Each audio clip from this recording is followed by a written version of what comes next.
Hi everyone, so today I thought I would read you a story, and this story is all about friendship. And I thought, since I've heard on the phone so many lovely stories about friendship, and I've seen pictures of you writing to your friends, and I've even got some really thoughtful posts from my friends, I thought today it could be quite nice to read a story all about friendship and remembering to appreciate and thank our friends. So this story is called The Lonely Beast, and it's by someone called Chris Judge. Now this is a story that we would have been looking at in Oak class in this last week before half term, and then we would transition from this into our new topic of pirates. Let's find out about this story, The Lonely Beast, because the word lonely doesn't really make me think about friendship, but you see how friendship fits into this book. So this is called The Lonely Beast. Excuse me, that was one of the chicks. The beasts are very rare. Not many people have heard of them. And we can hear you, chick, yes we can. You can see a picture. You can see a picture of the whole world and the beasts from all over. In fact, they are so rare that there is only one beast in every country and one noisy chick in my garden. They are very quiet creatures, unlike that chick, who live alone high in the mountains or deep in the woods. They like nothing more than tending to their beautiful gardens, drinking tea, reading a good book, walking in the snow, standing in the rain, baking cakes, and of course, eating them afterwards. This is a story of one such beast who, one day, felt very lonely. He made up his mind there and then that he would go out and find some other beasts. Straight away he started walking through the forest and stumbled down the side of a mountain. He crossed the dangerous river, climbed up a high cliff, jumped down a giant waterfall, and crept through a dark cave. He ran over many snowy mountains, and finally he reached the sea. I think we know there's lots of interesting underwater sea creatures that he could meet.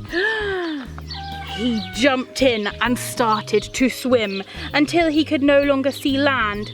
A seagull rested on his head. He played with the dolphins. He swam and swam until he was very tired and he started to sink. And when he reached the bottom, he started to walk. On the way, he was nearly caught by a huge octopus, trapped his foot in a giant clam, walked through a garden of pink jellyfish, and swam with a giant turtle. Then, when he could swim no longer, he hitched a ride from a friendly whale. At last, he reached the shore. Then he walked and walked and walked and walked and walked until he arrived at a city and saw lots of people, but there were no other beasts. "Hello," he said, but everyone ran away. Curious, the people slowly came back to meet him, and soon the whole city came to say hello.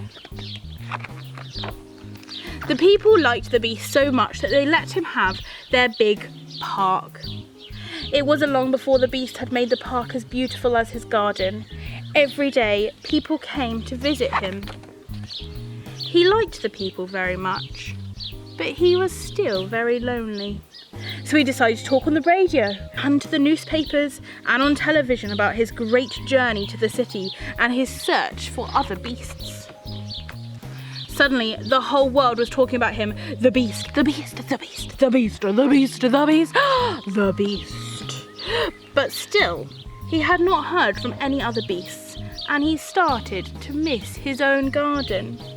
Late one night, while the people were sleeping, he crept out of the park. Hurrying through the streets, he left the city. He walked and walked until he reached the sea. Then he started to swim until he was very, very tired and sank to the bottom and walked some more and trapped his foot and nearly got caught and reached the shore and climbed a cliff, crossed the river and finally found his forest. Welcome home! He was amazed to see so many other beasts in his garden. They had been feeling lonely too and had come from all across the world to see him. They danced through the night and every night after that, and the beast never felt lonely again. The end. So there you go, that is the story of the lonely beast and the long journey he went on. And I love the fact that at the end he was able to see his friends and have a big party with his friends and enjoy the time.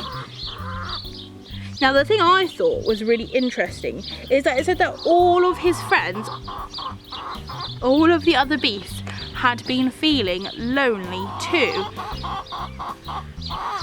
So perhaps if you're missing your friends from school and you're feeling a bit lonely, it may be that they're feeling the same way too. So my challenge for you over this half term is to maybe write a letter or an email or draw a picture or give your friend a call on the phone to see how they are and make sure that they know that you're thinking of them and spread your happiness.